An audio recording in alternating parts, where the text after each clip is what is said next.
You're with Julian on the Brownlow and a review of Gladiator 2. I haven't really seen anything that was part of the Oscars conversation that I hadn't already reviewed last year, but probably the biggest Christmas Day streaming I wouldn't mind betting was Gladiator 2, which did reasonably well at the box office and reasonably well with critics. Director Ridley Scott showing that Hollywood will remake and reproduce and recast every single thing, even if there is absolutely no reason on God's green earth to do so. They remade Gladiator, and without Russell Crowe in his defining performance.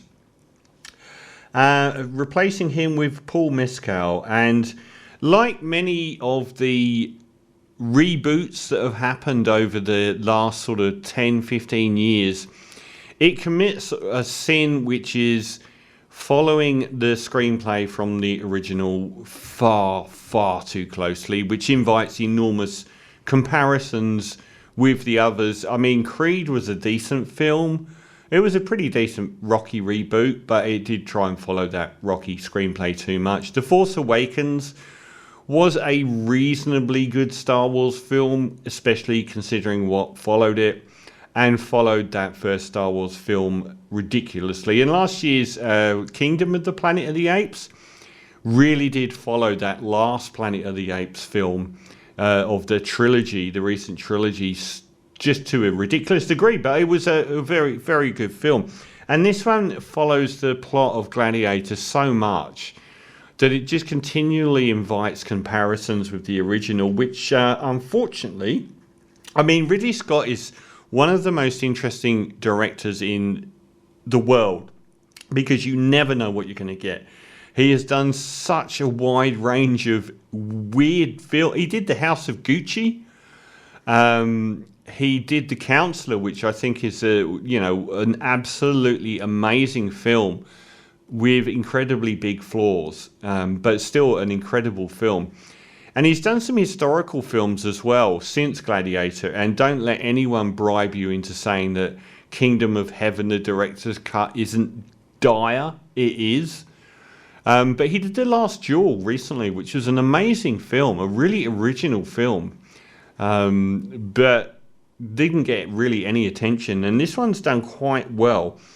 Now, it does follow the entire plot of the first film to a degree where it's like you get the person enslaved into gladiatorial duties. By this time, by one of the only people that actually stands up to their predecessor, Denzel Washington, with his New York accent. And a lot of these characters are loosely based on actual people and actual events. There were some similarities with the original Gladiator film and the characters and what happened, and there are with this, with certain timelines moved around and so on. But Denzel is basically the Oliver Reed character from the first one, and one of the few that does stand up to that comparison. He's very good in this as a owner of the gladiators, but this time with much more political ambitions. And again, we get, the gladiator on the outskirts, which is this Paul Mescal character, excelling in the gladiatorial arena. Are we not entertained? And then moving up to the Colosseum in Rome, and there being these big meanies orchestrating the whole thing. There's virtually nothing in it that isn't in some way referenced in the original film. This time we get two versions of Joaquin Phoenix. One of whom's a decent actor, actually, but I can't even remember which way around it is. It might be Joseph Quinn. There's basically two brothers that are insane Caligula-style Roman emperors running the whole thing into the dust. One of them's completely insane, and the other one is actually a little bit more savvy with what's going on. We get Connie Nelson. Like, the original cast of Gladiator was amazing. Every single person in that main cast, Connie Nelson, Joaquin Phoenix, Russell Crowe, Oliver Reed, everyone was fantastic. And Connie Nelson holds up well here. She's really the only main holdover I can think of. And Pedro Pascal, he occupies one of the main roles, and he's very good as well. He's very good in everything. Paul Mescal as the Russell Crowe character is dreadful. I don't understand the casting. Russell Crowe brought so much gravity towards that role, and Paul Mescal is babe in the woods here. He doesn't have any gravity to him at all. He's a little bit goofy. I just don't understand why he was cast in this role. He doesn't suit him. He doesn't have the gravity to pull it off. As people that would say, that's nowhere near Russell Crowe's best performance, but he brought so much gravity towards that stoicism and everything else, and the heroism of his persona. And we're asked to believe virtually the same thing about Paul Mescal, who comes across like he should be in a rom-com. He's absolutely dreadful and completely undercuts much of the movie, but it's not just his fault. The writing is pretty shocking. The dialogue is pretty poor. It does look like it cost a fortune, which it did. I think something like $300 million. There's no way it made that back in the box office, because it would have probably need to have made $550-600 million, which I don't think it did. What did it make at the end of its run?